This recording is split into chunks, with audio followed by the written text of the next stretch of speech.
start. I'm Yibo Xu, partner of Stefano Boeri in China. Since 2008, I have been working with Stefano, and now we are designing more than 10 vertical forests around the world. Today, I will share some stories behind the realization of these green buildings. Yeah, it did not jump. Okay. Yeah. Maybe some of you have already visited the vertical forest in Milan. One tower is 120 meters, the other is 80 meters, covered with 800 trees and 20,000 shrubs. Within 1,000 square meter footprints, it brings 2 hectares of forests back to the city center. So now it becomes already a new typology for the urban future. So in Nanjing, China, now we are building another vertical forest. One is an office, 200 meters, the other is a hotel, 100 meters. We hope to insert 1,200 trees in this building, and that equals to 3 hectares of the forests. And it will be also the tallest vertical forest in the world. Yeah, I'm too fast. Are you sure it's 20 seconds? Yes. I think it's more than 20. We get some additional time, so. Okay, so I can change it manually. You can just scratch. Okay. Yeah. The first challenge we met is to persuade the government that the trees can sustain against the typhoon. So therefore, we go to the biggest wind tunnel laboratory in Tongji University. But unfortunately, they cannot do it because normally they only do the big infrastructure like this, the nuclear power plant. They do not have the dedicated sensor to do it. So in the end, we go to RWDI in Canada to do this wind test, because the statistic we need to know is the detailed wind condition on each balconies for each tree, from the bottom to the 9 meters, the tree crown. It's very important because that we can predict the severe situation for the trees. The second challenge is to find the right trees. The trees in the sky need super healthy and adequate size. If you see the tree on the ground, it can be bigger and nice, but in the sky, it needs to be very, very healthy. So our botanist, Laura Gatti, has to teach the Chinese nurseries from the very beginning, even changing their traditional pruning methods. So the trees cannot grow so horizontally, but be vertically.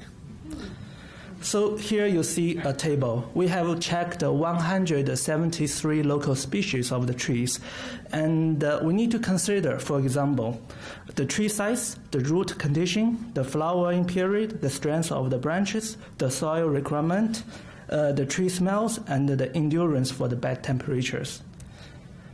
And in the end, so in Nanjing Vertical Forest, only 14 species of the trees can be put in the sky because of the prudence of the local investors and the government. While still we create a very beautiful color for the 4 seasons. For example, in the spring you have the pink with the Prunus cellula, and in the autumn you have the gold with the Jingle biloba. But this Jingle biloba is special in China. All the Jingle biloba in the world is different. And another frequent asked question is about maintenance. In order to solve it, we create a new profession. It's him. We call him the flying gardener. Each season, they will go from the top to the bottom once. And their task is very simple, to ensure the health of the trees and do not let the trees to grow too much. And when they do the brooming, they will have this pamphlet in the hand. It indicates the size and the shape control of each species of the trees on each balcony, very exactly each trees. And you may already know immediately, this is the key for the surviving of a vertical forest, this living building for the future a long period. And this is our major experience learned from Milan, merged like different multidisciplinary experts. But in some severe climate situation, the tree might die, but it never happened in Milan. So we have this Plan B, which is a building maintenance unit. As you can imagine, our facades are not straight like a glass facade. It will be like a wavy because you have the tree crowns. So the BMU should go down distant from the tree crowns arrive at position, and extend towards the balcony to replace the trees in the case. We have convinced the government and the local experts, but unluckily not the citizens. We have received many protesting letters from the local citizens. In their imagination, the future building is a high-rise with glass facade and marble columns like Chicago and Manhattan. So they never see green buildings here. So they say China should copy and follow what is done in Manhattan and with the towers of the concrete. Yeah. But anyway, our investors and the government, they are very powerful. So they believe in the green future. So you know the Chinese speed very fast. In 2016, we finished the design and the urban approval. And in 2017, we did the construction documents and started the construction site. And now our tower already arrives at the 8th floor. So we hope to finalize it in 2019. And in the middle of this year, you will see the balcony and the mock-up rooms. So it's very fast. In 2 years, 200 meters building. Actually, Nanjing is the first test in Asia, so you see the facade is very similar to the Milan version. But you know, vertical forest is not just a box plus trees. It is a new typology for the high rises. So we did a lot of experiment. So in Xi'an, this is Xi'an, the place you have the terracotta warriors in China. We are designing a 200 meters hotel that combines the green facade and the traditional Oriental Chinese roof language. And this is another vertical forest in Shanghai, nearby the Bund. And this is also a hotel with 80 meters. The topic is the Tea Boutique Hotel. So the shape is exactly like a slice of a cake cut from a tea mountain. So you will see the hard facade is the concrete representing the layers of the earth, and the softer facade is a vertical forest representing the terraced tea fields. And also many European cities and countries also accept the vertical forest. This is in Lausanne, Switzerland. We put the trees inside a pot on the lower floor, not the same floor. Therefore, you will create a new architecture facade like a box volume. And this provides the unblocked continuous panorama views for the residents on the upper floor. And since the weather is cold, we choose all the cedar trees for this one. So this is called the Cedar Tower. And in Paris, actually, we are doing the first vertical forest with the wooden structure. We won this competition with the Kengo Kuma together. And as you may see, this prototype is a mixed use of different size boxes and the balconies in order to optimize the weights for each tree pot because it's a wooden structure, while at the same time, this creates a very vivid rhythm on the facade design with the big, small, big, small. And just last month, we got a new project approved in Holland, Eindhoven. It is the first vertical forest social housing in Europe. So the biggest challenge is to reduce the cost. And therefore, we invented a new compact and cheaper version of vertical forest facade, and to ensure each small apartment can enjoy the same amount of the greenery. Also, we have an open mind. We even considering a vertical forest city under Mars. So the traditional imagination of the Mars colonization is a flat bubble with two parts. One is the forest, another is the low-rise like California villas. But actually, it's not efficient. The most efficient for the colony in the Mars is the vertical forest like this. You merge the forests, agriculture fields, and the concrete building together. So the bubble will be small, linear, like the bullet shape, and will be efficient. Anyway, let's back to our planet. So in this November, we will raise the first World Forum on the Urban Forestry in Italy, promoted by the FAO, the Food and Agriculture Organization. And I hope to see everybody also here in Italy. You can also do a tourism and enjoy the food. And we welcome all the friends to contribute to our planet green future. The time is very short, and hope you enjoy the talk. Thank you.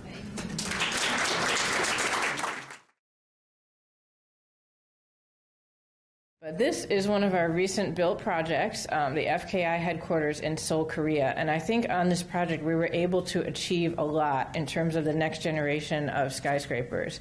It's a 50-story building, and on the surface, it's not that unique. It's pretty much an extruded, very simple form, but it has solar panels that are integrated into the architecture. And we actually analyzed the building and only put the solar panels where they are most efficient, and we put matching spandrel panels on the other parts of the building so that we wouldn't waste the energy where it is not beneficial. We also did the downward tilt of the facade, and the downward tilt we found was able to cut the solar gain where you don't need it. So we studied the facade a lot, and we found about a 15% savings on the solar gain by tilting the facade 10 degrees down. It's also an interesting experience for the occupants from the inside, having this panoramic view. So this, you can see the diffused, deflected solar gain, and also helping the solar panel on top be at the ideal angle to get as much solar energy as possible. So we think of the facade not as an extrusion, but as a 3D opportunity to both make energy and also to cut the energy load of the building. This building also did have sky gardens, 3-story atria, and they're indoors because Seoul is much like Chicago, and you wouldn't really want to be outdoors on a sky garden during the winter. So we have bamboo here, not as lush as the vertical forest, but they are very nice spaces, and the office workers can come visit these spaces. Then we have a very nice garden at the top of the building as well, which was partly a zoning requirement, but we were able to have a skylight that featured additional solar panels on top of it, and also the green part of the roof. So occupants can also go up and experience this space, and it's very different when you think of a high-rise building to have these green gardens inside. This is the roof of the building where we have PVs, and you can see they're diagonal because they're facing south. Across the top of the tower. So the form of the skin really was meant in this building to follow the performance. And the solar energy was possible because the tariff structure in Seoul allows it to really pay for itself, and it paid for itself in 7 years, the solar panels on this building. The next building is Wuhan Greenland Tower, and this one does not have solar panels and it doesn't have trees, but the reason that we think it's a green high-performance building is it was designed around shaping it for wind efficiency. And what I mean by that, not wind turbines, but cutting the wind load on the building. So the form is made so the wind can go around the corners, reduce the vortex shedding, and also we have pressure holes in the building to reduce the wind pressure as it hits the broad face of the building. And through this, you can get some structural savings, where if you have to buy less steel and less concrete, it's less cost and it's also less material, where steel is a very energy-intensive material to make, and if you don't need as much, it's a more efficient way to build a high-rise building. It also helps with things like the sway in the wind and not needing as much damping. So these are the wind openings. They are multi-story, and we use them in many ways. You can actually walk out there. Also, we have intakes for the MEP floor of the building inside these openings, so we can kind of hide that mechanical part of the building. And then they're also just shaped, and it helps, aesthetically and relieving the wind pressure. Another aspect of this building, why we feel it is a green tall building, is we were able to have exterior solar shading. Again, something you can't do in Chicago as much because of the icicles that would form.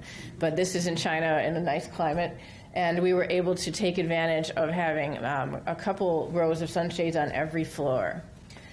So we go into a little bit of the future. This building is the Sphere at Expo 2017 in Kazakhstan. And it is a tall building, although it wouldn't be a super tall. And this one was made to have a wind opening at the top so that the shape of the building would channel the wind into turbines, which exist up at the top. And we also have PV panels. So this was really a future energy demonstration project that we were able to get built to demonstrate those two technologies of energy generation. The turbine doesn't generate a huge portion of the load. I believe it's 1 or 2%, but it is a very interesting way to show that it does work. And I think that greening of tall isn't just about the design of the particular high-rise. We also have an urban design practice, and they look at ways to design the urban environment to have each building save energy just by its siting and orientation. So this was a study of a microclimate we were trying to make to have increased wind, it was a hot climate, and less solar gain. This one is a study of how a mixed-use environment can cut the energy intensity of the city by making the city walkable and mixed-use instead of having office buildings very separate from residential buildings causing a lot of commuting.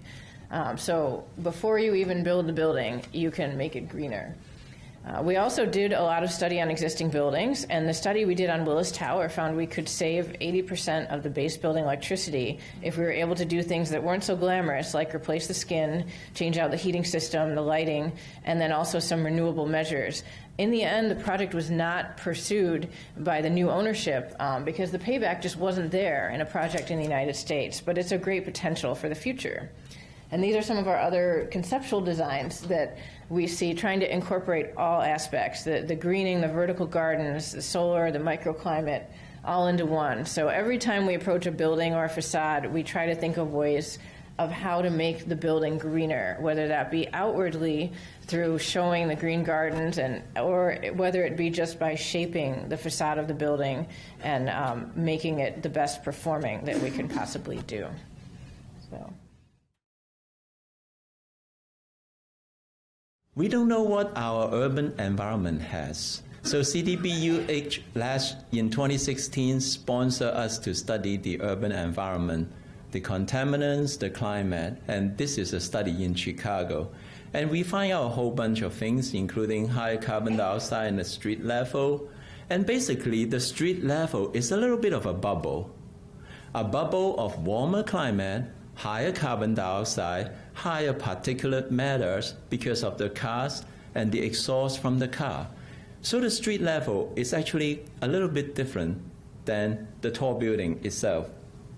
So in order to mitigate that, some of our designs start addressing that, but by allowing the wind to flush through this bubble to create a healthier, more comfortable street level environment where the people's circulation oftentimes is. And then we will start look at naturalizing the tall building and its plans, and it's something we see.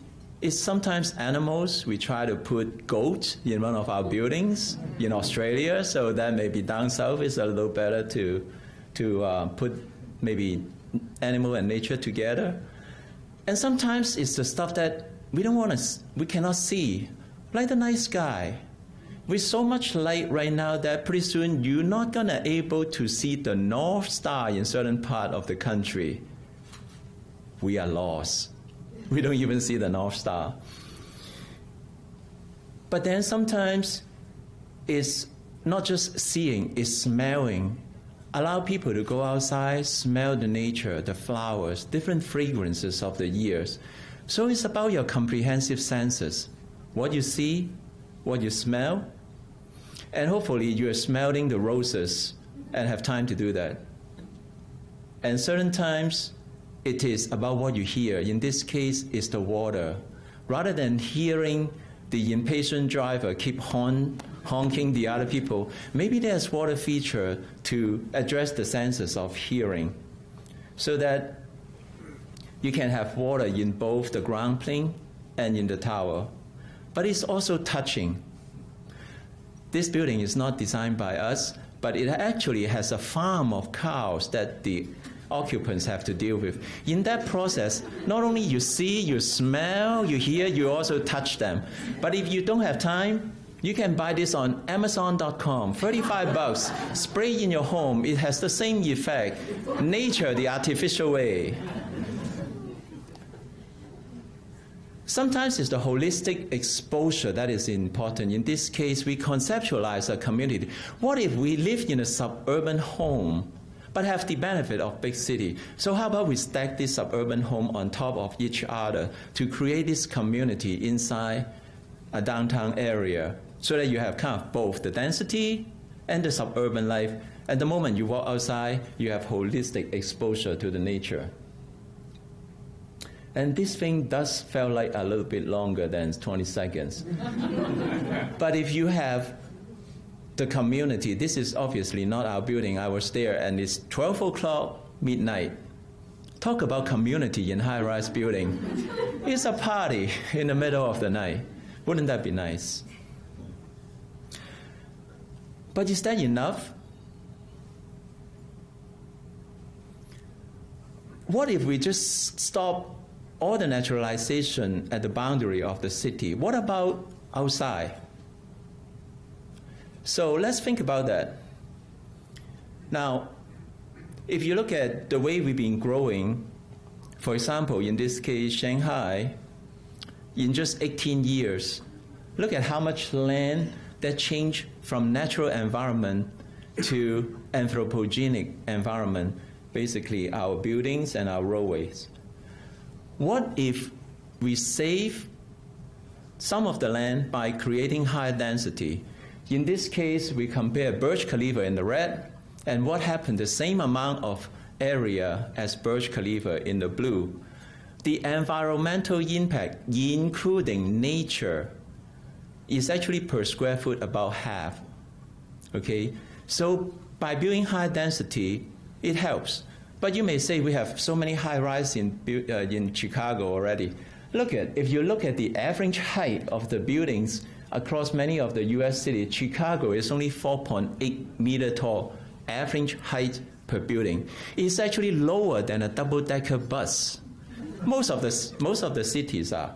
So if we do that, if densify the city just a little bit more than a double-decker bus, we can actually reduce the carbon footprint of the world by more efficient use of the land use, 30% reduce of the land, same amount of production. We can put the buffaloes and the prairie grass back. Now, the last thing I want to focus on is actually the energy itself. And in the future, maybe we can capture the sun as our energy through this sort of SOM research on the use of solar energy captured by the building. May I pose you a question? Is our future rest in a fossil fuel infrastructure, in our cars, in our building? That's not going to go away. Or in our future, we're going to rest in a structure that is clean, both in our buildings and our cars. This picture you are seeing is actually from National Renewable Energy Lab and some of the national lab research. They are predicting a future world of clean energy or electric building in order to get to 80–90% carbon reduction by 2050, a very different world. What kind of world is that? This is the Chinese word peace. Peace in Chinese is composed of two things, human on the left and vegetable and nature on the right. True peace will not come in Chinese way until human and nature thrive together, both inside the city and outside the city. So that's all I have. Thank you.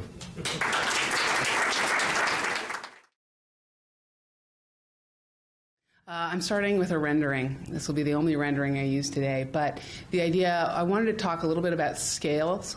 And so this is a neighborhood scale. This is the loop with green roofs. Some poor intern had to Photoshop these in. But we're going to come back to neighborhood scale, and we're going to start at the building scale. So this next building is the AMA, or 330 North Wabash, right across from the Trump Tower. We put a green roof on this building, 695 feet tall, in 2012. The biggest challenge was making sure that we could make it heavy enough at such a tall structure, because wind is a major issue when you're greening the top of super tall structures. So here it is. In 2016, there was a windstorm that got over 75 miles per hour, and it actually ripped off the single-ply TPO membrane. And the only thing that was holding that membrane on the roof was the green roof in the middle. So designing heavy green roofs is really important on super tall structures. This is 121 West Wacker.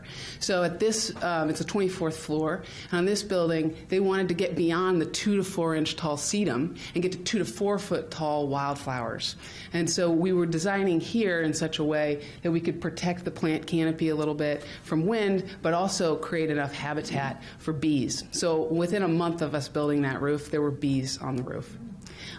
It's adjacent to an amenity deck. So really the focus here is we're getting denser, like Luke was talking about. That's the focus here for sustainability. And to do so, we need to create spaces for plants and humans to enjoy outside. And that's a big part of the current real estate push, is private roof decks. Another amenity deck in the loop. This one is striking because often you have different levels of the same buildings. You have to think about shading, right? You can't there are no sedum species that are shade tolerant. So we had to design a very special type of soil that would accommodate shade-loving plants on this tall structure. And then this is one of my favorite buildings, the M building at 165 North Des Plaines. Right there, the drone from our drone pilot, Nate, in the back took this photo, but 8,000 square feet of commercial rooftop farm. To our knowledge, this is the tallest commercially farmed rooftop in the world at over 150 feet up. So here are some of our farmers up there tending to the young greens that had just been seeded earlier last fall when the roof was completed. So those greens are actually going to residents in the building. This next building you're going to recognize. Some of you will. This is Studio Gang. It's not a tall building. Their headquarters in Chicago. But the reason I included this is because you're seeing this progress of plant palette, going from sedum, the typical green roof plant, to something much more interesting and sophisticated, wildflowers, shade plants, food production. So we seeded this roof with wheat because we had to seed late in the season. And we got the first ever rooftop grain production that we know of. So we seeded with wheat because it's an annual and you can mow it down really quickly and have, the next year, have protected the soil. So we mowed this and seeded later this year, the next photo, a wildflower meadow. So this is how we're having an ecosystem evolve over time so that it's not static, but we're creating a new ecology and a new sort of evolution that brings native species and whatever our TPO should have that's native to it, right? And so now this is what it looks like. It's teeming with wildflowers and bees, but before, instead of just mowing that roof, we actually harvested it. So we harvested the wheat by hand with scissors because we couldn't get a combine up there. There were a student group that we partnered with to do this, and so a lot of high school students from the city of Chicago helped us out. And we harvested it, and they developed rudimentary tools for threshing and winnowing the wheat, separating the chaff from the grain. So they took two boards and they rubbed them together. They took fans to blow off the lightweight material, and ultimately we got this grain, which we took to a miller, Baker Miller on the north side of Chicago, and they milled it for us. And we got over 60 pounds of flour, a very high-grade pastry flour from this. The students then branded packaging and put this into 1-pound bags. They baked it into cookies along with Baker Miller's help and sold that to raise money for their nonprofit. This is a really interesting full circle story. I'm going to change scales again. Okay, so we worked with Perkins and Will on a project where we took this real data and we applied it on a big scale. We looked at the whole of city of Chicago with their data scientists and tried to measure how many roofs could be greened. 500 million square feet of rooftop space in Chicago could be greened. And if you apply our real data, if you apply our stormwater capture data to that, you could have almost 2 billion gallons of stormwater retained from those roofs. So that's TARP. We're spending billions of dollars on 60 years. It's 17 billion gallons. So this is a large chunk of the way towards helping manage stormwater in Chicago. And if you apply that wheat data, we could get almost 10 million pounds of flour from those roofs. So that would yield, with one harvest a year, that would yield enough bread for every person in Chicago to have all their bread they wanted for a month, every year, from just one harvest. You've got 2 harvests, 2 months. So scaling back again to a neighborhood scale. This is Fulton Market. We moved in there and started building green roofs a little under 3 years ago. And all the green buildings we've greened. The next 2 years, we're under contract, our pipeline, for the blue buildings. So if you look at this, the neighborhood's shifting, and it takes a long time to eat an elephant, but you eat an elephant one bite at a time. And so this is one of those major projects that we love, and it's about the people right there enjoying it, even though we're working on one project at a time. For those of you who are involved in designing and building these buildings, if you're building a green building today, whether it's a vertical forest or from scratch, a new high-rise, how do they compare a reasonably green building to the cost of doing one where people really aren't thinking much more than just basic LEED standards? Is everybody familiar with LEED? Okay, so it's a building, it's a system that measures very crudely, but at least at a kind of fundamental level, the performance, the environmental performance of a building. We'll put it at that and leave it at that. So for those of you who work on these kinds of buildings, how do they compare? Well, it's a tough question to answer. No one wants to answer that one. They're not free, obviously, but I would say you have to look at every building as unique, and you can have a very green building at a relatively low-cost premium, or you can have a building with lots of bells and whistles and a facade that's beautiful in other ways that may not be as green in terms of straight energy savings and cost more. So you have to look at each project individually. Well, how about one of the vertical forests? Maybe I go to the LEED. Actually, in the LEED standard, they do not consider trees. Yeah, I bet they don't. Yeah, they don't. Yeah. So in Milan, we got the gold LEED, which is already very high, but no trees are considered to give us the scores. Also in Nanjing, we got the LEED silver, and it's in order to get the LEED gold, you need to buy a lot of products from America. Yeah. So it's hard to compare. I agree with Sarah. And some building in Eindhoven, the social housing, they give a top budget. So you need to reduce the design, use the shrubs, not the trees. While in Nanjing, it's a government project. They ask you to increase, it's possible. So it really depends on the situation. But there's one thing I think about the idea of sustainability. Before we think green is about the techniques. Maybe in the future we can think green is about the biodiversity. Is that you can live with one person, and then 2 birds, and 4 bugs, and then a lot of butterflies and shrubs. And cookies. We looked at the Sears Tower. That building, Sarah, you looked at retrofitting it to make it green, and clearly the decision didn't go forward. Too bad that it didn't. In that case, it was because the first costs, the physical costs of making it happen, were obviously more than the client could decide they were going to bear, right? Could you give us a sense of how much more, like from a payback perspective, if the client had moved forward, how long would they have had to wait for their savings to pay back their investment? So for Willis Tower, there were some small measures they did do that had a short payback, like water savings and things like that. The lighting upgrades they did go ahead with. But the whole project, the dream that we wanted to do to reduce the 80% of energy, would have taken 25 years to pay back.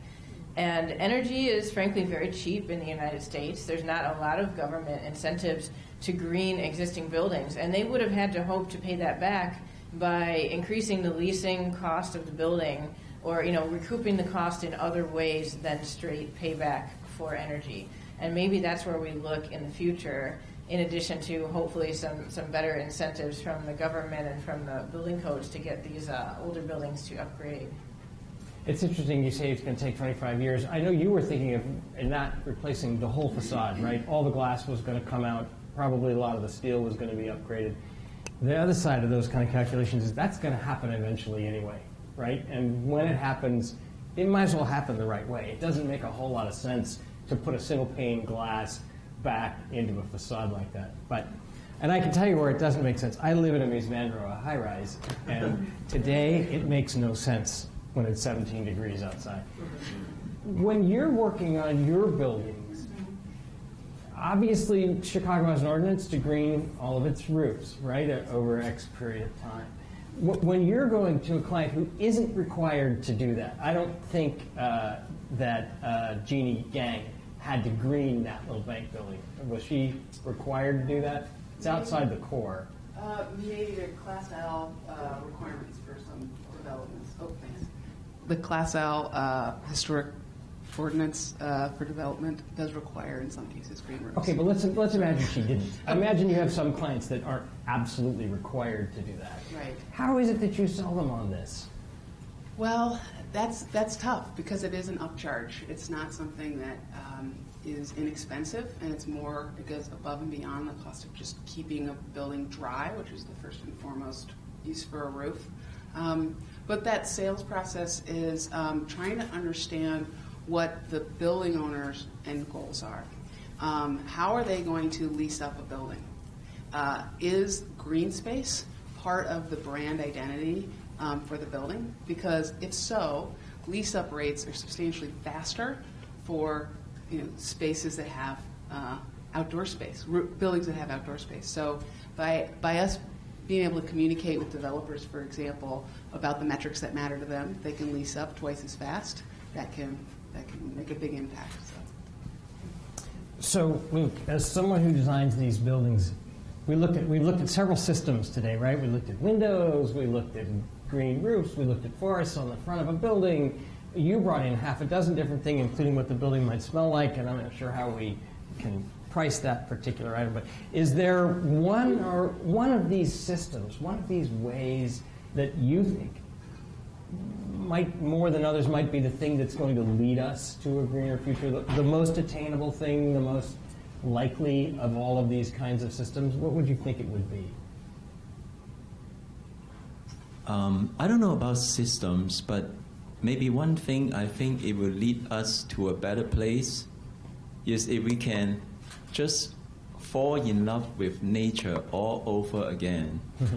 Because I've seen, and you know that too, when people fall in love, I mean, why is a Chanel handbag worth that much?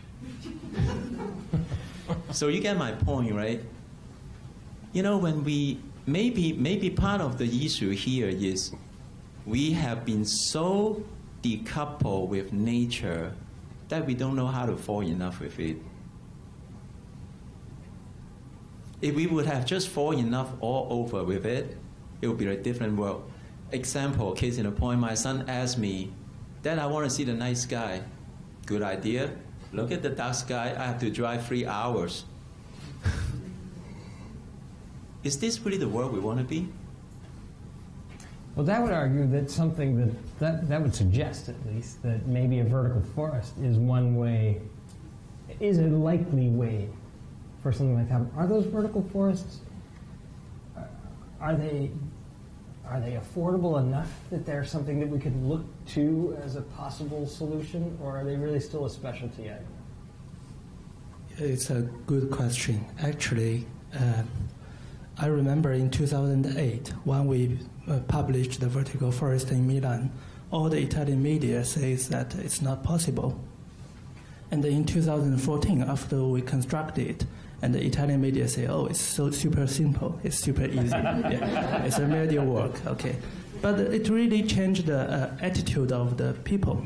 In Italy, we called it a comune. That means like all the people inside the building, they need to make a condominium, the meeting together, and they need to sign a legal agreement to say that I will not cut the trees. That's very important.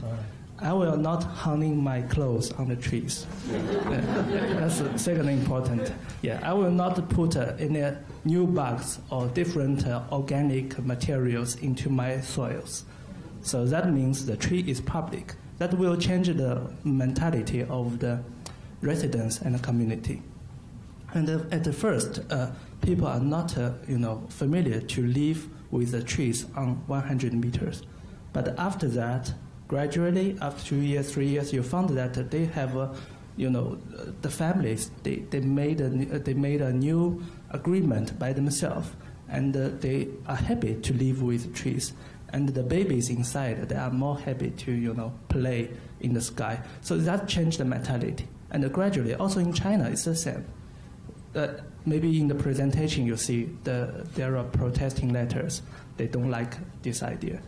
But I think we don't need to worry about architects, planners, everybody. Don't need to worry about. It's the future. You just try, do practice. For example, in China, we will develop over 500,000 square meters vertical forest in the next 2 years. Wow. So after that, you just do it, realize it, people live inside, using the architecture change the mentality, and let's see what will happen. So I read an article before coming over here tonight that was kind of interesting. I'm going to throw this question at you, Sarah. It's apropos of nothing that you had to say. But it was a debate in, I think it was in Fast Company? I can't remember. But whether green buildings would ever be loved because most of them are so ugly.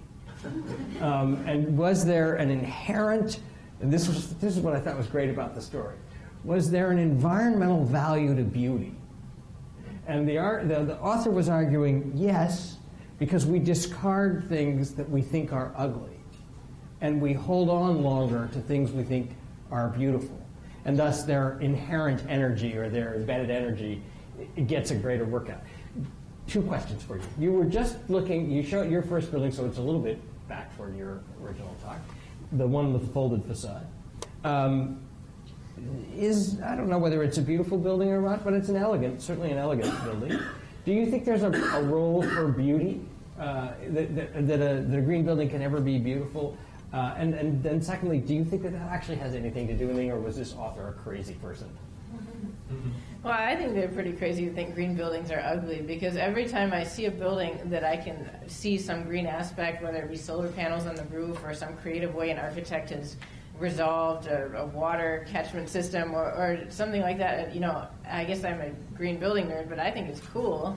And I don't think it's ugly when I see a feature like that. It's interesting when you can see what the building does through its architecture. But I think that there's room for both, and we always try to make our buildings beautiful and green. I think the Wuhan Tower was really about that, trying to make this beautiful form that also helps with the performance and the energy. So you need both. You do, all right. So I don't want you guys to let that go. I think that's a great conversation. I want to end my questions then back at the other end of the list then of the speakers, which is just a couple of straightforward questions. Who farms at 150 feet? Which people did you drag out of the fields and rope into that building? Shelley's in the back, and she's farmed up there. You crazy, crazy woman. Yeah, so it's interesting. There's a lot of people who want to be living in cities and have access to cultural activities and concerts and interesting people, but also want to connect with nature. And I think Luke's comments are so spot on. And we have a staff of 25 people. Most of them fall in this category of they love people and they love the environment, and we're this sweet spot. And so, if you build it, they will come. I think it's a very natural place for people to resonate. And the farmed rooftops, are they more expensive, more complicated than, and I'm not always looking at money here, but just more complicated than maintaining a sedum rooftop? Yeah, there is some more expense to that because there's just more labor to going and planting and harvesting every season. But the roof crop, our sister company with Omni Ecosystems, was founded off of the idea of leveraging this requirement in the city of Chicago to build green roofs. Because developers said, we have to build green roofs. It's a box we have to tick on some of these permit forms. But we don't want to have this maintenance tail on the end. So the roof crop said, if you put on an Omni system, it costs the same as a sedum system, but it's farmable. We'll agree to farm that and maintain it for you for free. And how the roof crop pays its expenses is by harvesting that food and selling it to restaurants. So there's this ability to take a very ecosystems approach, right, to seeing this policy demand and on buildings and making it manifest as local food on Restaurant Row on Randolph. Thank you. I just have a question. I've lived in Chicago my whole life. We live in a corner apartment unit on the 10th floor of a 29-story building, and it has a balcony. And my question is, I love those vertical forests. They were great. I can't even grow tomato plants on our balcony because the wind is unbelievable. So I don't know how it's possible to have a tree out there without, some kind of serious damage. So do other places have as bad wind? Because, I mean, it does get to be 60, 75 miles an hour wind sometimes, and I have literally seen iron chairs floating, not floating, they're blown by on a really bad day. So how does that work? Especially for the person on the sidewalk Yeah, that had to catch that chair. I think your balcony is not a good place to plant trees. if you can see the chairs.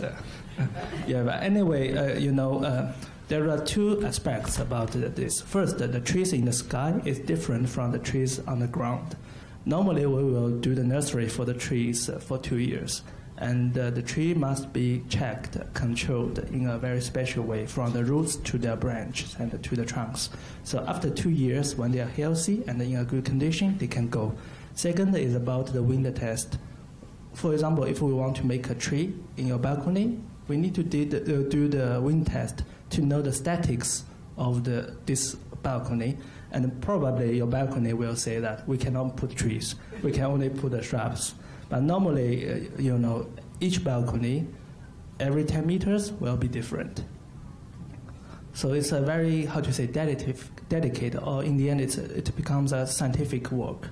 It's not only about the beauty, because, and then, the trees, sometimes, you talked about damage, okay. So the tree, if it is healthy, it's like the branch of the trees is like our finger, So if a wind blows like this, or you do the sports, your finger will not fall down.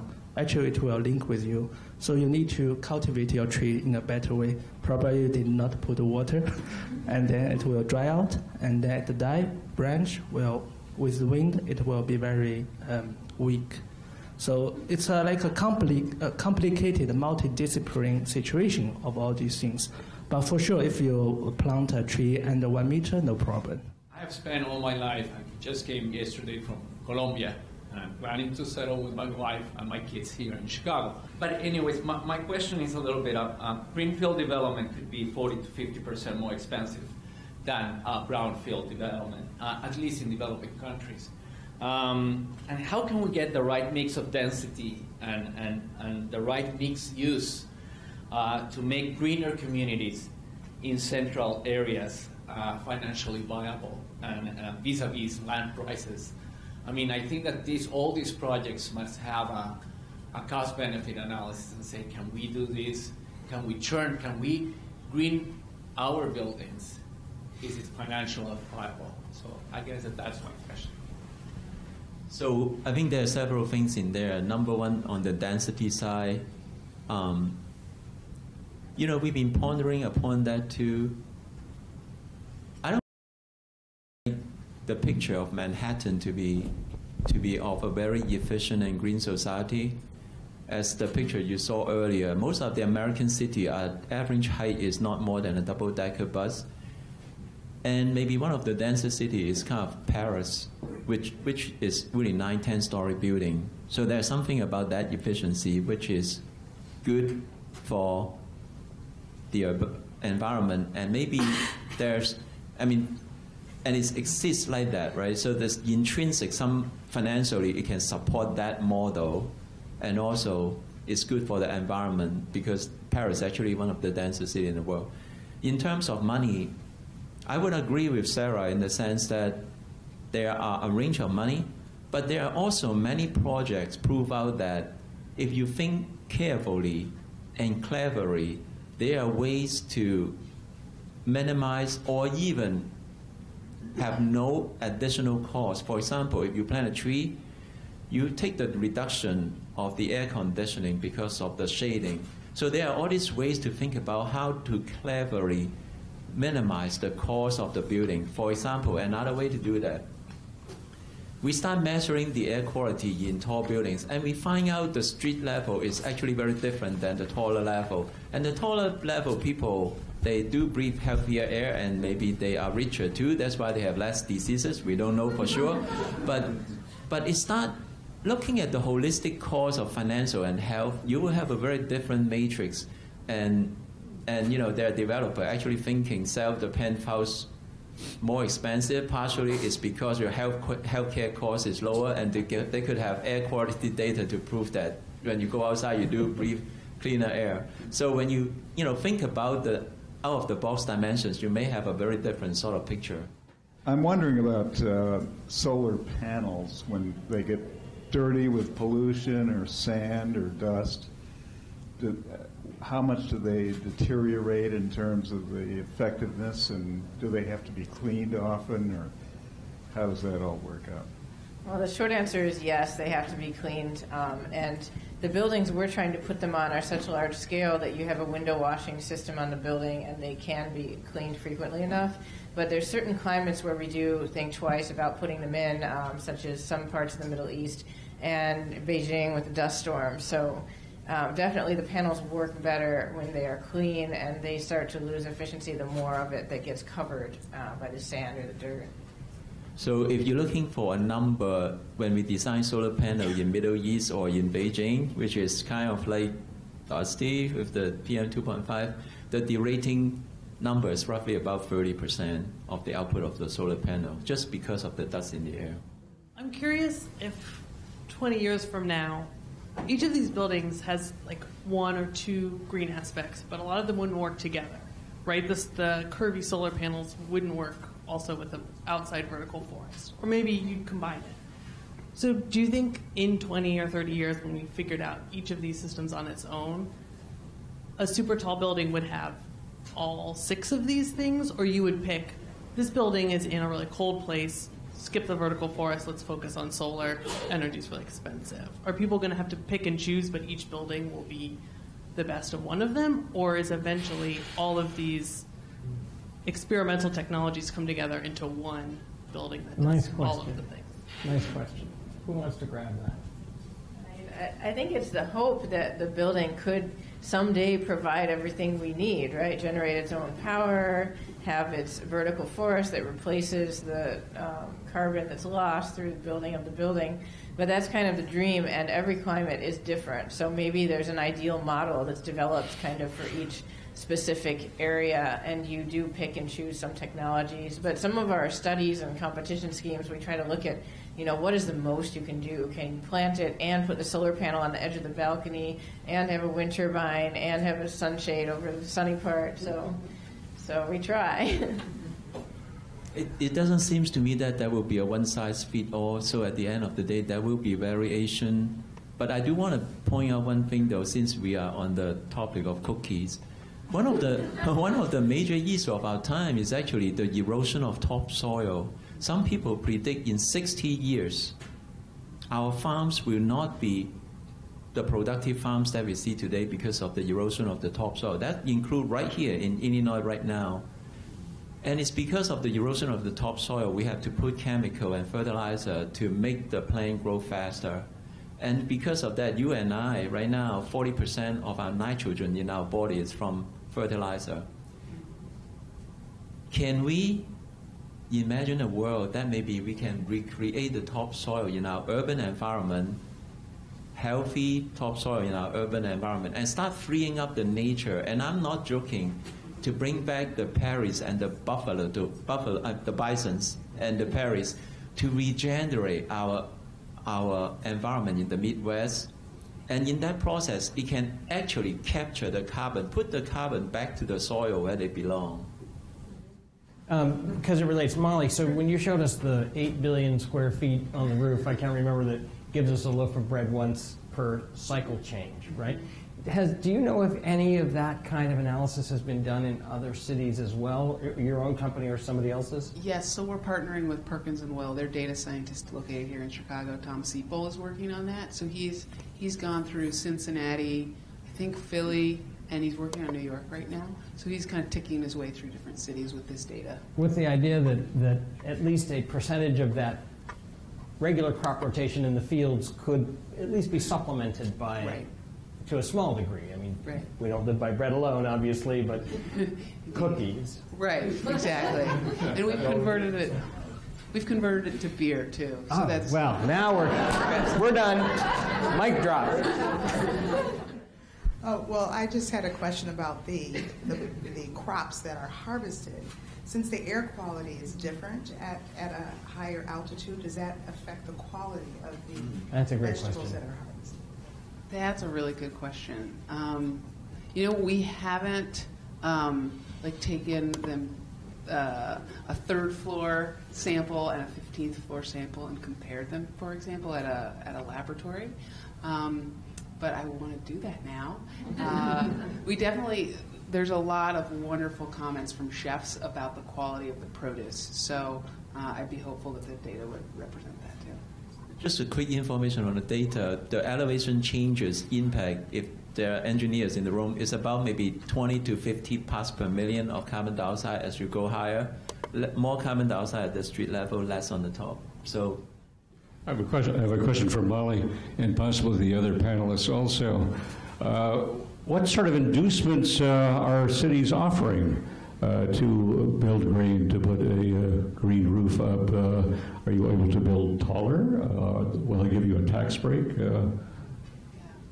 What's the payoff for the city, for us taxpayers? Right, exactly. Well, there are different mandates in different cities for green roofs specifically in green space. So Denver just passed the most sort of impactful policy in the nation on this, where they're actually requiring commercial construction over a certain size to have green roofs. In Philadelphia, there's policy on you can increase the density of your building if you have more green space. In New York City, there are property tax advantages, so up to $100,000 property tax abatement can be utilized if you put a green roof on. And in other places, there's just straight out grants. But it varies by location. I know Chicago has some kind of FAR bonus. I think when you put a green roof on, you get a certain percentage more development that you can do. And have you found that in either of these bonus kinds of systems that it's enough to offset the first cost, the initial costs of a green roof on a building? As opposed to a regular roof. I mean, regular roofs aren't free, right? You still got to build them. So, I'm not entirely privy to the full financial package that the developer has puts in place, but they're continuing to elect to utilize this green space option to have more rentable square footage. So I would assume that means that it's penciling out well. Yeah, good answer. Kind of education-based, academia-wise, we were all moved at some point to be kind of connected and as you said, kind of fall in love or fall in love again with nature. But how do we get younger people interested in building green roofs and science, or like what can we do to stimulate people to be converted to be interested in sustainability? Otherwise, we're not going to be able to do anything. Like it's going to go away if people don't care. I think you are absolutely right in the sense that I think the next generation, by the way, I have 11, 13, and 16 years old, so I kind of know what their life is, and it's a real problem because all they do is, as you know, 12 o'clock, midnight, I walk in the room, there's light shimmer, coming out from the blanket. And you probably saw all those news about this decoupling of nature with people. I think part of that is they really need to go back to know the nature. My kids been asking me, I said, go to camping with them. If you cannot even see the stars, how would you like the stars?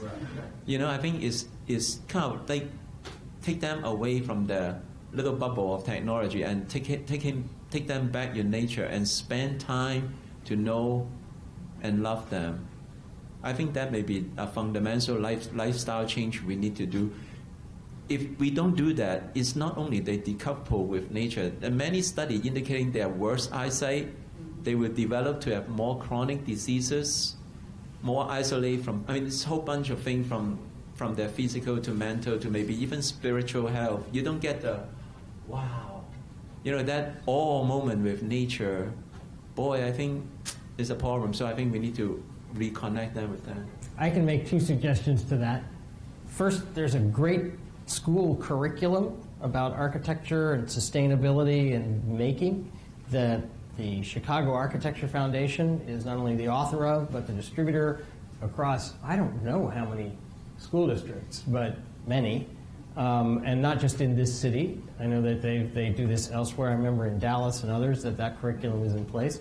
So talk to your school districts about that specific thing that's available today, and secondly, others that could come after it. And then the second that I was thinking of is the government used to have things like the Civilian Conservation Corps, lots of programs, some that cost money and some that don't, where I could imagine young people, for instance, harvesting rooftops, making cookies, not beer, but cookies, where there would be amazing ways to introduce nature into their urban environment, even ways where they can learn about nature, and we'll come to you right after this, where this device might actually become a useful aspect of sucking them in to the nature process. A lot of things that's been brought up so far, your reference continuously about the cookie, the mention of beer, Luke's mention of smells. This is all about marketing. In the beginning, someone mentioned a handbag, an expensive handbag, right? These things are more costly, and people are willing to pay more because effective and ubiquitous marketing, right? Right now, people who own buildings and cities and properties, it's just not financially viable yet. But it would be if there was a higher demand, and that comes from, guess what? Marketing. So who stands to benefit here? Right now, the architectural firms that you represent that know how this technology and have the skills and the labor force. So have you considered, or have you already been partnering with marketing firms so that you can, and I would also suggest to not focus on Chicago, and here's why, forgive me, I don't want to get hit. A lot of these things, great things that happen, like going to the moon, happen with a vast amount, a huge amount of subsidies from the government. Some governments just don't have the funds to give those subsidies. You can complain all you want. It's not going to change their bank accounts, right? You can put them in jail, but it doesn't change the fact that they spent it all already. But there are many governments and communities and states and countries that have an excess because they're just more responsible about balancing the budget. So if you can get the smart marketing with the skills, right, and you have already proof that this is viable physically, technologically, and technology, thanks to China, is only getting cheaper, right? So this is all positive. What's going on is it's only going to speed up, actually, even if we didn't hear this. So if we couple that and attack or target the countries or the communities, the cities that actually have subsidies, they become the new Mecca. I mean, Chicago was a place to be, but it's no bigger than a double-decker bus. It wasn't that way before, I can guarantee it. Now China is the largest. Big land area. I think that skewed it. So I think that's I like that as a kind of concluding comment more than it is a question, and I think that there is something in it that we can tie to particularly the marketing and technological aspects. We've been talking about LEED. LEED is a giant marketing effort, right? And it's been hugely successful. 20 years ago, it didn't exist. 10 years ago, corporate developers didn't give a rat's patootie about whether their buildings met some silly energy standard, and now they're able to market the real estate based on that. So I think that this gentleman is onto something, and I know that all of you are here because you're able to do that, right, already, and you do that on behalf of this profession. Now it's your turn to take that out and into your communities and push for these sorts of changes, because clearly everybody here is interested, and you're not the only ones. And